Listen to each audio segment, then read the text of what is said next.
Estimadas amigas y amigos, gusto de estar nuevamente con ustedes. Voy a hacer un video en esta oportunidad haciendo una breve historia de las Fuerzas Armadas en el aspecto político y militar.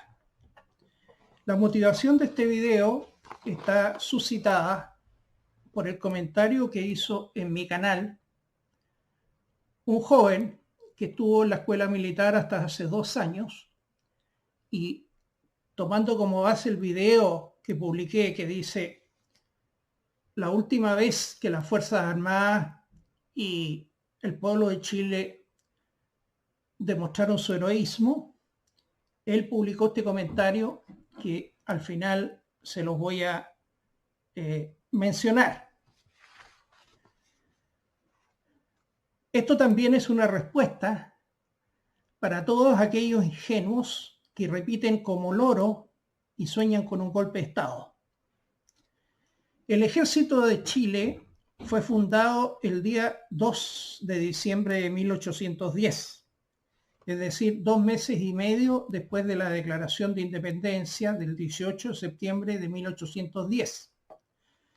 Y el primer comandante en jefe del ejército fue el general don José Miguel Carrera. Me mantengo en el año 1813, en plena patria vieja. El general Bernardo O'Higgins se encontraba con sus fuerzas en una localidad que se llama El Roble, cuando fueron sorpresivamente atacados por las fuerzas españolas junto con las fuerzas mapuches, como lo he dicho en otros videos. Y entonces el centinela gritó: el enemigo, y rompió fuego, pero lo mataron. Y a continuación recibieron descargas de fusilería y de artillería los patriotas durante 1 hora. Y estaban absolutamente acorralados porque habían sido tomados de sorpresa, no habían podido ni siquiera organizar una vanguardia y una retaguardia y estaban luchando a pulso. Entonces O'Higgins logró reunir a 200 hombres y con ellos empezó a combatir en todos los frentes, para decir al centro, a la derecha, a la izquierda, con lo cual detuvo el avance enemigo por entre medio de las tropas chilenas.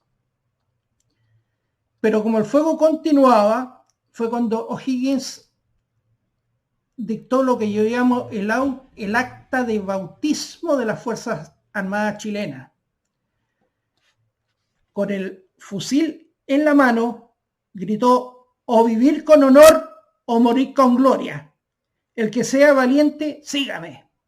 Y entonces todos se arrojaron en contra de las fuerzas enemigas, les quitaron los cañones y los derrotaron completamente mediante este golpe de audacia. Y tuvieron que huir cruzando el río Itata en el mayor desorden. Los chilenos no pudieron cortarle la retirada por falta de caballos y un balazo de fusil hirió en el muslo a don Bernardo O'Higgins, pero él siguió en servicio. A partir de esta conformación del ejército y esta declaración de que no se puede vivir sin honor, es preferible morir con gloria, las Fuerzas Armadas chilenas entonces aprendieron que tenían que desarrollar un coraje superior al que habitualmente se produce en los distintos grupos que están en combates y luchar hasta los últimos hombres en todas circunstancias. Me salto al año 1830 porque fue la otra intervención importante que tuvo el ejército, cuando después de que la fronda aristocrática hizo abdicar al general Bernardo O'Higgins en 1823, desde 1823 hasta 1830 se dedicaron a hacer todo tipo de experimentos liberales. Dictaron 2 constituciones, creyeron que Chile podía establecer una democracia avanzada en circunstancias que ni siquiera tenían educación cívica a las personas.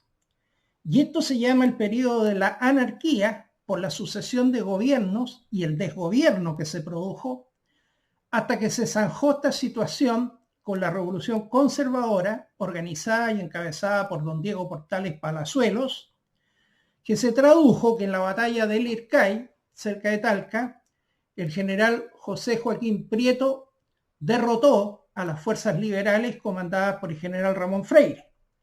Y eso le permitió a Chile establecer un sistema democrático con la Constitución de 1833 y la República Conservadora de los gobiernos de José Joaquín Prieto, Manuel Bulnes Prieto, que eran primos, y Manuel Montt, que fue el periodo más exitoso de la historia de Chile.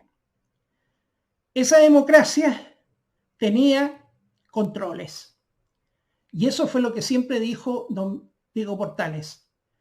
En las repúblicas hispanoamericanas, lo peor que se puede hacer es pasar de la monarquía a un liberalismo total. Ya habrá tiempo para eso. Pero ahora los países lo primero que tienen que tener es orden y disciplina.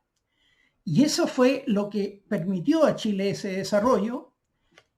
Y básicamente, y esto fue lo genial de Diego Portales, sometió a la fronda aristocrática, que ahora respetó al presidente civil, porque si no lo habrían estado echando abajo todos los años, con el poder que tenían, y sometió también a las Fuerzas Armadas al poder del presidente civil.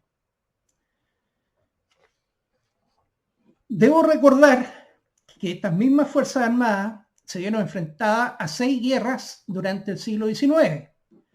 Primero fue la Guerra de la Independencia de Perú, porque curiosamente algunos se la atribuyen a San Martín, pero eso fue obra total del gobierno de Bernardo Higgins.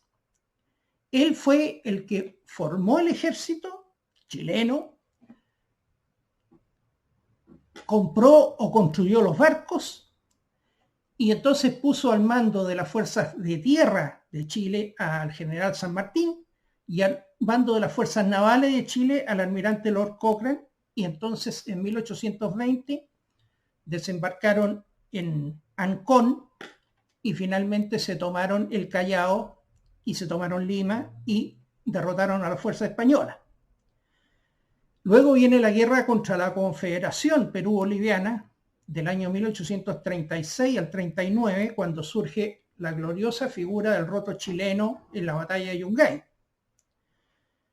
Luego de eso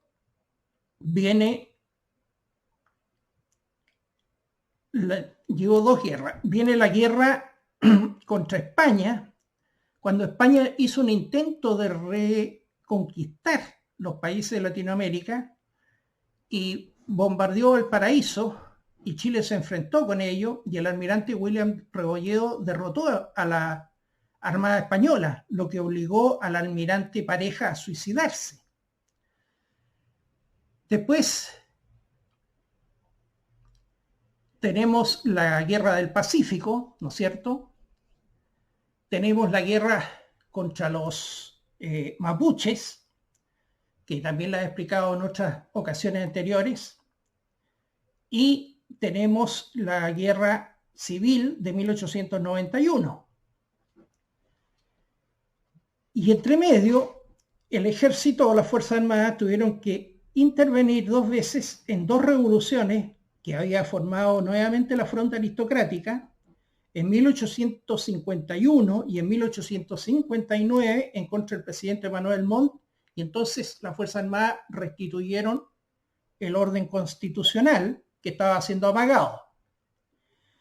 En la Guerra Civil de 1891, que fue una desgracia total para Chile, en la batalla de Placilla, les quiero decir, estimadas amigas y amigos, que están sepultados debajo de ese pueblo, prácticamente un pueblo completo, que fueron los muertos de esa batalla.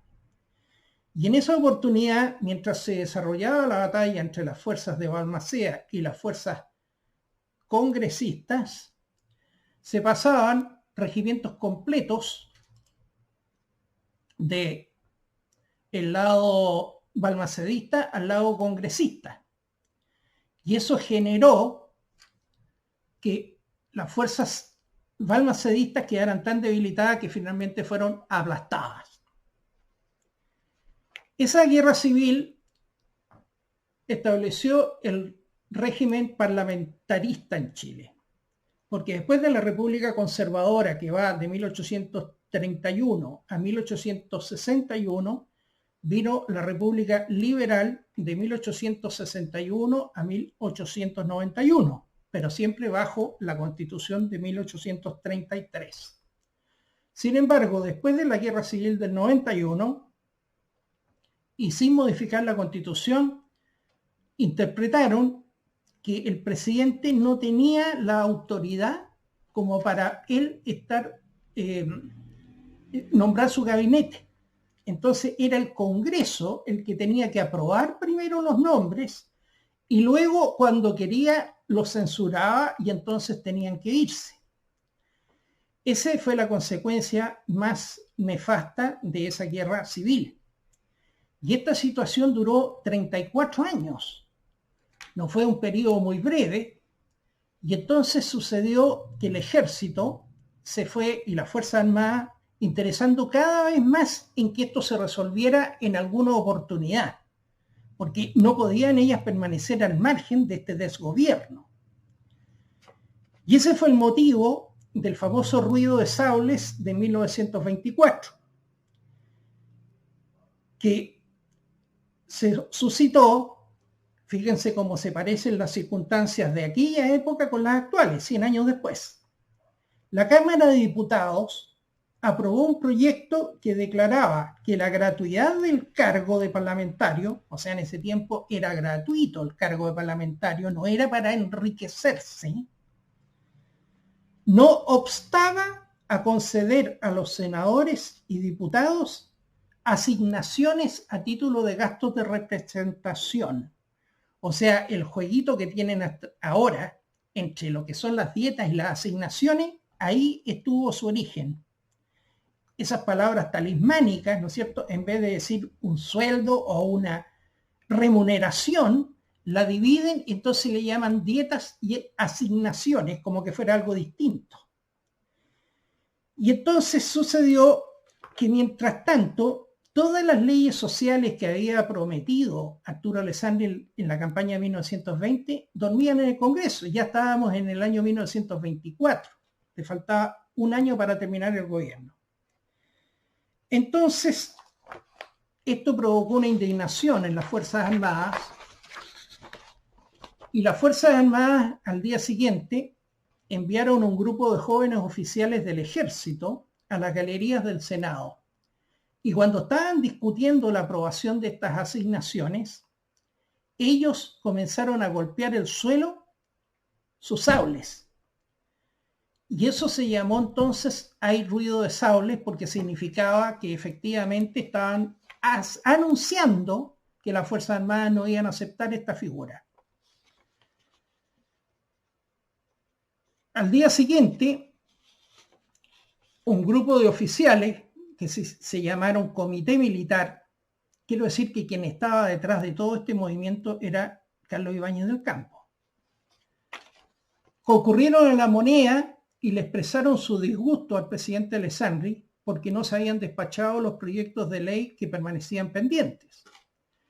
Y entonces el presidente prometió buscar una solución, pero el presidente no tenía mayoría en el Congreso, así que esa promesa no la podía cumplir.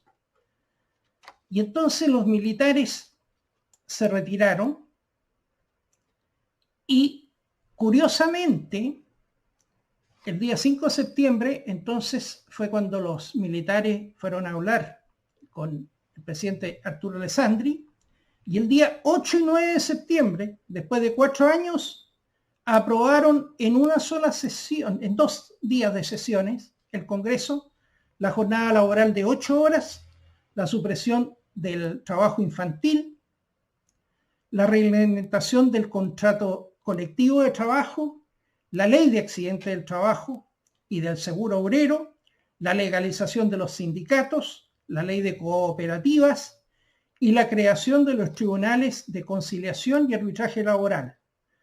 Todas que habían estado durmiendo el sueño de los justos en el Congreso durante 4 años. Sin embargo, el comité militar prefirió seguir funcionando y no se disolvió. Y entonces hablaron con Alessandri, después que habían sido aprobadas estas leyes, y le dijeron que disolviera el Congreso, porque en realidad el obstáculo había sido el Congreso, este Congreso parlamentarista. Entonces Alessandri quedó atrapado en una situación entre las Fuerzas Armadas y el Congreso que él no podía manejar, y presentó su renuncia el 9 de septiembre de 1924. El comité militar no le aceptó la renuncia, pero le otorgó una licencia por 6 meses que las pasaría en Italia, junto con su familia. El día 11 de septiembre, curiosamente el mismo día del golpe del 73, la Junta de Gobierno se instaló en La Moneda, presidida por el general Luis Altamirano, que decretó ese mismo día la disolución del Congreso. Vale decir, tras 93 años de funcionamiento ininterrumpido del Congreso, era clausurado, cerrado o disuelto por el comité militar.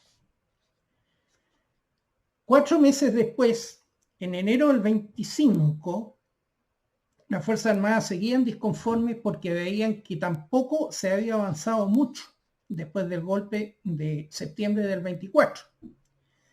Entonces, un grupo de oficiales de rango medio de las Fuerzas Armadas, entre las cuales nuevamente está don Carlos Ibáñez del Campo, dio un golpe derrocando a la Junta de Gobierno presidida por el general Luis Altamirano Talavera, y entonces se apoderaron de La Moneda, apresaron a Altamirano y a los demás miembros de la Junta, y entonces asumió la nueva Junta presidida por el general Pedro Pablo Darnell, que sería reemplazado a los pocos días por Emilio Bello Codecido, que fue una figura fundamental durante el gobierno del presidente José Manuel Balmaceda.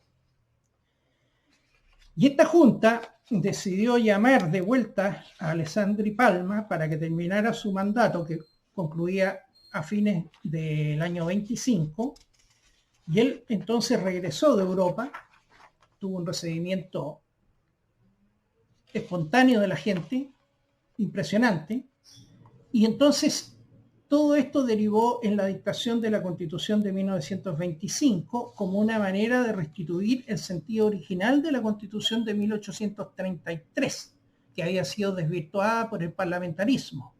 O sea, se estableció nuevamente el presidencialismo, que ha sido la norma de las constituciones chilenas hasta el día de hoy.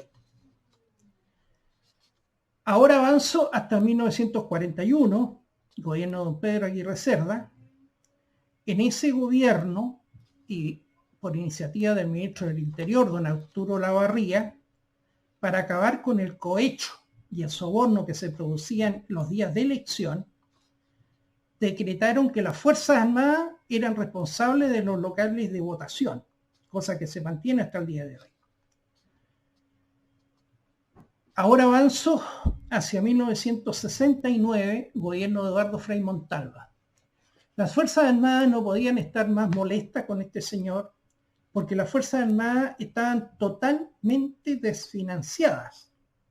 Yo he contado en otros videos que cuando los gendarmes argentinos asesinaron al teniente de carabineros Hernán Menino Correa, quien era presidente de la Comisión de Defensa de la Cámara, el diputado Lorenzini, que es padre del actual diputado Paolo Lorenzini, le dijo a mi padre que en ese momento del año 65 Chile tenía balas para un día.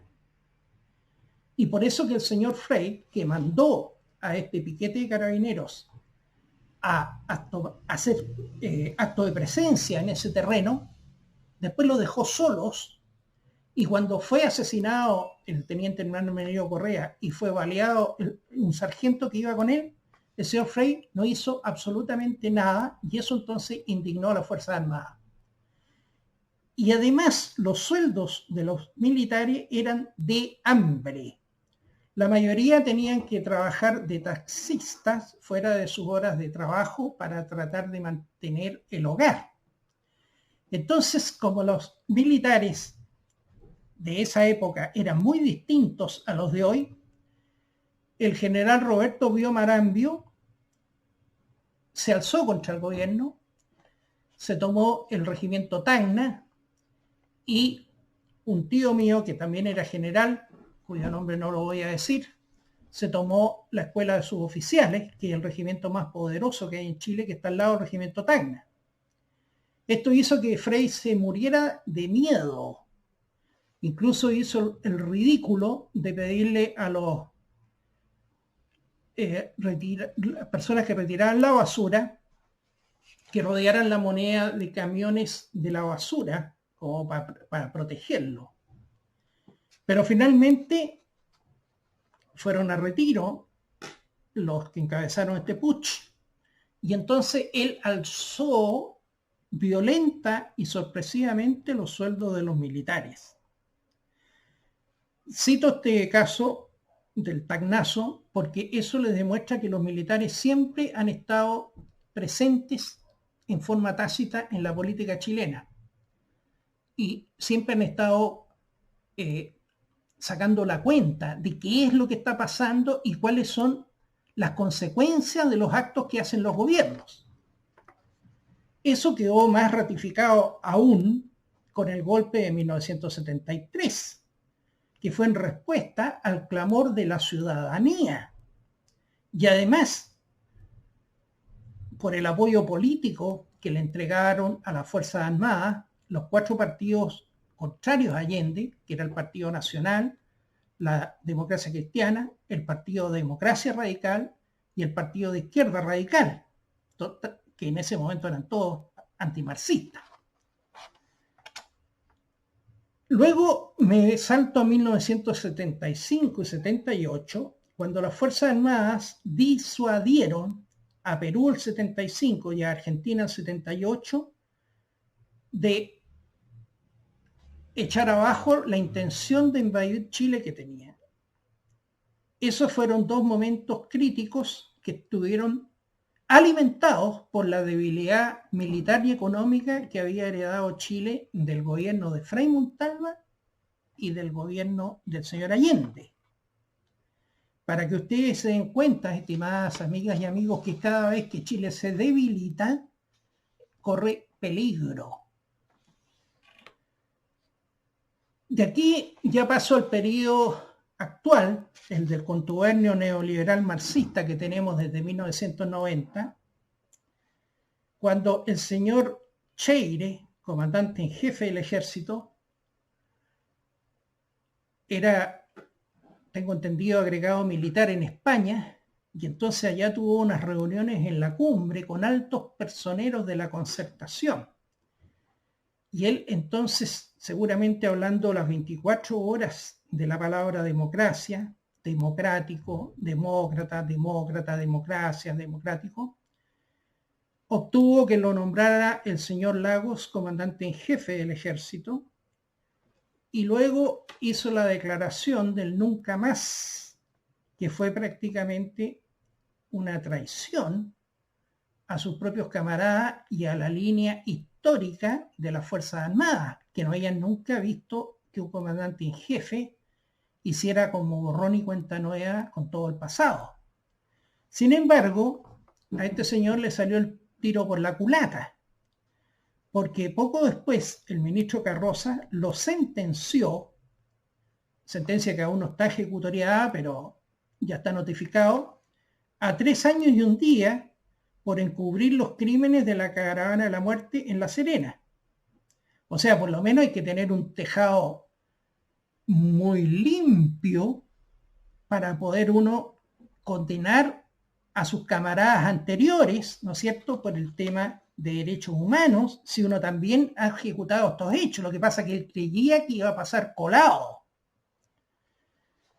Y de aquí empezó esta descomposición que creó el contubernio neoliberal marxista en todas las áreas del país, en el área económica, en el área de la corrupción, en el área de la delincuencia, en el área de la inmigración, en el área de los grupos terroristas. En todas las áreas el país está en descomposición.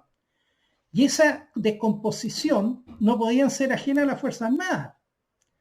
Y por eso que el año 2019, el general ex comandante en jefe, José Miguel Fuente Alba, fue formalizado por lavado de activos por 3.500 millones de pesos. Saquen la cuenta lo que significan 3.500 millones de pesos sacados del ejército. Y luego, el año siguiente, el 2020, el general Humberto Viedo fue procesado por fraude al ejército. Ahora ya la cifra se superó por 4.500 millones de pesos en la lista gastos reservados. O sea, si comenzamos con la fundación del ejército, con el primer comandante en jefe, José Miguel Carrera, el segundo comandante en jefe, don Bernardo Higgins, vivir con honor o morir con gloria, mire a lo que hemos llegado. O sea, por lo menos para mí, esto no tiene nombre ni perdón de Dios. Perdóneme, yo esto lo considero porque la primera obligación que tiene un militar, y para eso se le paga, es que si llegan las circunstancias, él tiene que morir por el país. Pero ¿cómo usted le va a pedir a un ladrón que lo que está haciendo es apropiarse para él de dineros ajenos, que sea tan desprendido que no solamente no se apropie, sino que además entregue lo más sagrado que tiene una persona, que es la vida? Imposible, ¿verdad? Entonces, tenemos ahora que el año 2019, después del lanzamiento terrorista urbano del 18 de octubre del 2019, el señor Piñera decretó toque de queda. Y aquí los chilenos dijimos, por fin, se acaba esto. Y, estimadas amigas y amigos, no se acabó nada. Por ejemplo, la ciudad de Valparaíso siguió siendo destruida y hoy es una ruina. Entonces, necesariamente, yo tengo que analizar este tema. Yo no lo puedo, digamos, tapar diciendo cosas que no corresponden a la realidad. Las Fuerzas Armadas no enfrentaron ni derrotaron a la primera línea. Simplemente el tema quedó en una especie, en una declaración que hizo un general, creo que era Iturrieta, sin mal no recuerdo. Yo no estoy en guerra con nadie, pero caramba, él lo habían puesto ahí justamente para combatir o disuadir a las fuerzas que estaban destruyendo. Y esta bola de nieve de victorias, una victoria tras otra contra carabineros, contra las Fuerzas Armadas, ataques a regimientos que no son respondidos, ataques a comisarías que no son respondidas, asesinatos de carabineros que sobreviven de milagro, de balazos en el pecho por el chaleco antibalas, asesinatos de detectives que quedan totalmente impunes. Les quiero decir, estimadas amigas, eso no ocurrió jamás durante el gobierno Allende. Entonces, por favor, pónganse una mano en el corazón y sopesen la gravedad de la situación que tiene Chile. Déjense de hablar, por favor, de que este país poco menos que es la octava maravilla del mundo. Esto que ocurre hoy es más grave desde el punto de vista del orden público, del Estado de Derecho, de las libertades, que lo que pasaba con el gobierno Allende. Y la gota que rebalsó el vaso fue cuando lograron derrotar al general Baquedano, y entonces el señor Piñera, igual que el avestruz, encontró que la solución era sacar el monumento al general Baquedano con la excusa de que era algo temporal, pero usted comprenderá que eso va a ser definitivo. Incluso si asume un gobierno de izquierda el próximo año, es probable que ahí coloquen una estatua de Lautaro o de Allende, o quizás de qué otra figura, pero el general Baquedano no vuelve más. Hoy por hoy tenemos entonces unas Fuerzas Armadas que no han dado respuesta a sus obligaciones legales, constitucionales y patrióticas en relación al estado de descomposición del país.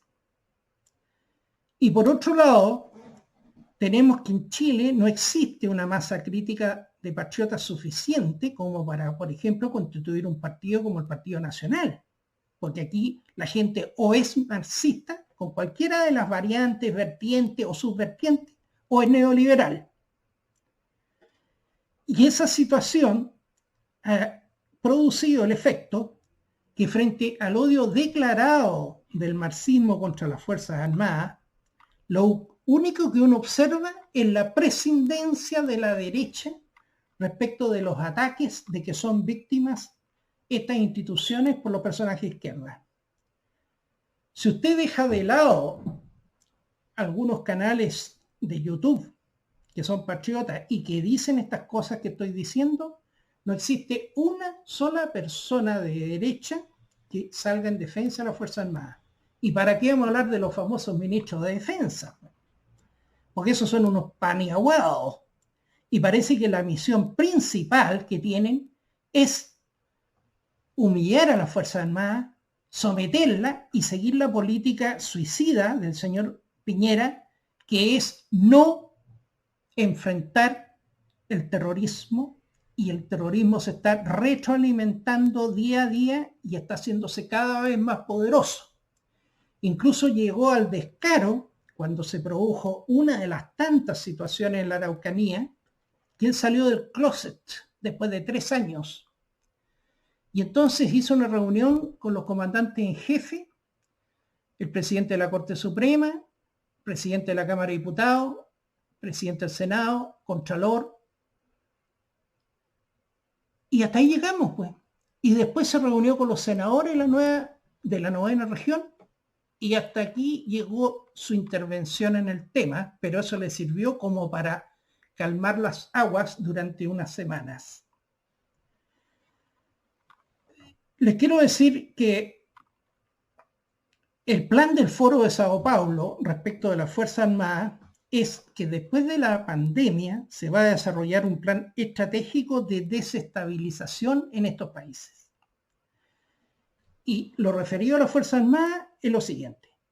Todas las Fuerzas Armadas quedarán bajo el control de los líderes revolucionarios y será eliminada la actual estructura jerárquica. Eso ni siquiera necesitamos leerlo en un documento para saber qué es lo que han hecho en todos los países donde la izquierda se toma el poder. Es lo primero que hacen, ¿no es cierto? Acabar con la independencia de las Fuerzas Armadas, acabar con la estructura jerárquica, etc. Les quiero señalar que después del plebiscito de octubre del año pasado, el apruebo obtuvo prácticamente el 80%.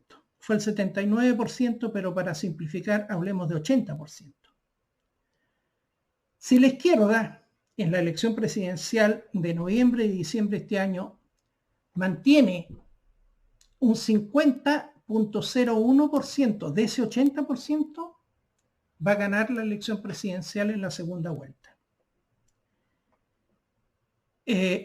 Espero que alguien no me diga de que mi obligación es como quien hace una fiesta, levantarle el ánimo a los invitados. Yo tengo que ser realista y decir las cosas como yo las veo.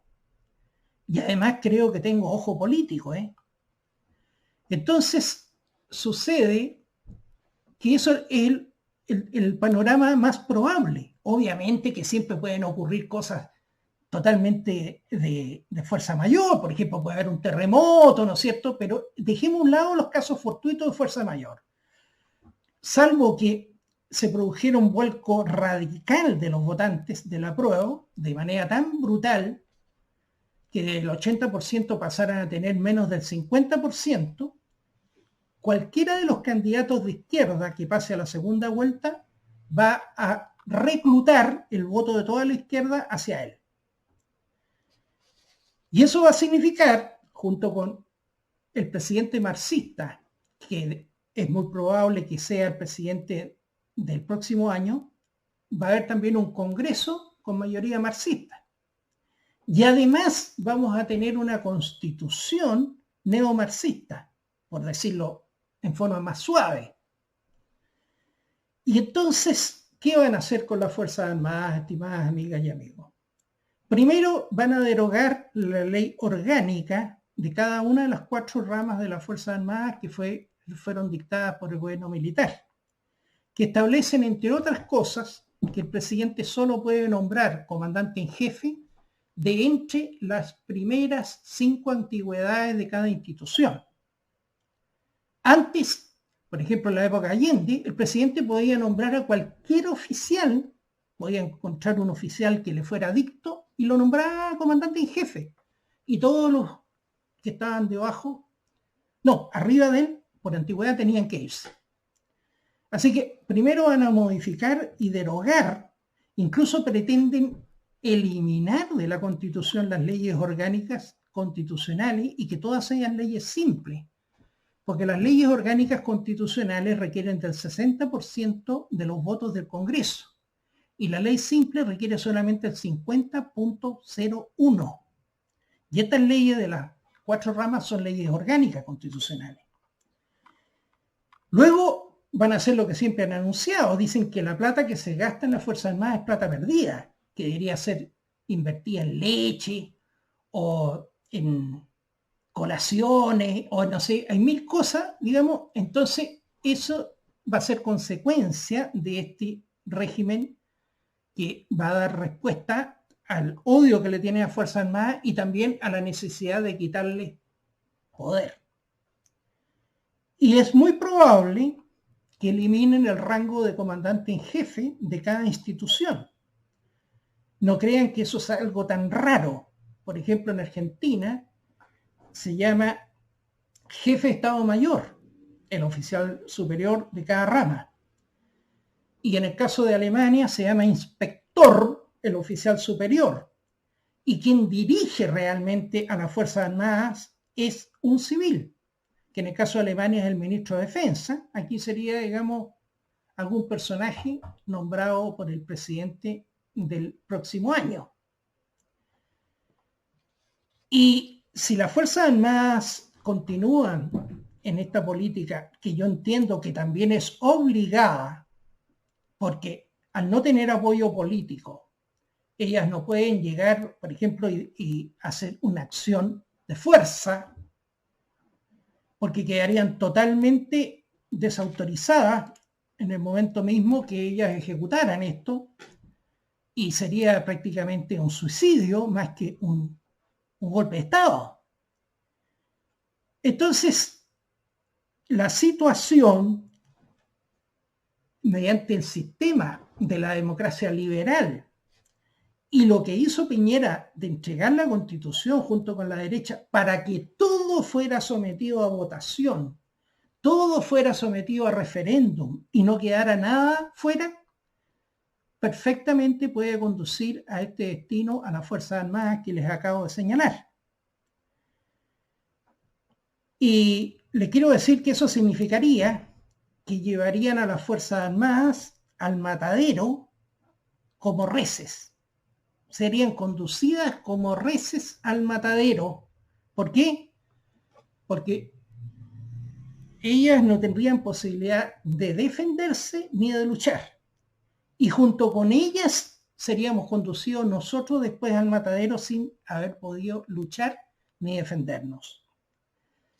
Quiero decirles, estimadas amigas y amigos, que no todo puede ser materia de votación, y aquí en este caso se planteó la votación in extremis o a ultranza, a otrans.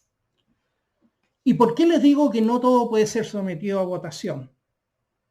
Fíjense que la muerte de Jesucristo fue democrática y fue legal. Fue legal porque se llevó a cabo de acuerdo a los procedimientos legales romanos y judíos. Y fue democrática porque el pueblo votó libre y espontáneamente por Barrabás, pero no fue legítima. Y lo mismo pasó con la muerte de Sócrates, que habían dictado una amnistía en que a nadie podían acusar de delitos políticos. Entonces le inventaron que con su filosofía, quizás es uno de los hombres más grandes de la historia de la humanidad, no solamente como filósofo, sino que como ser humano, que corrompía a la juventud. Y entonces fue sometido a votación con el sistema de la democracia directa que tenían en Atenas, y entonces el pueblo votó por su muerte, pues. Entonces esa condena a la pena de muerte de Sócrates fue legal, sí, y fue democrática, sí también, pero no fue legítima. Sin embargo, no podemos hacer nosotros nada, dado que ya las cartas están tiradas y ahora solamente queda esperar los resultados de las 11 elecciones, 11, que va a haber en los próximos 18 meses. Estimadas amigas y amigos, gusto de haber estado con ustedes y nos vemos en un próximo video.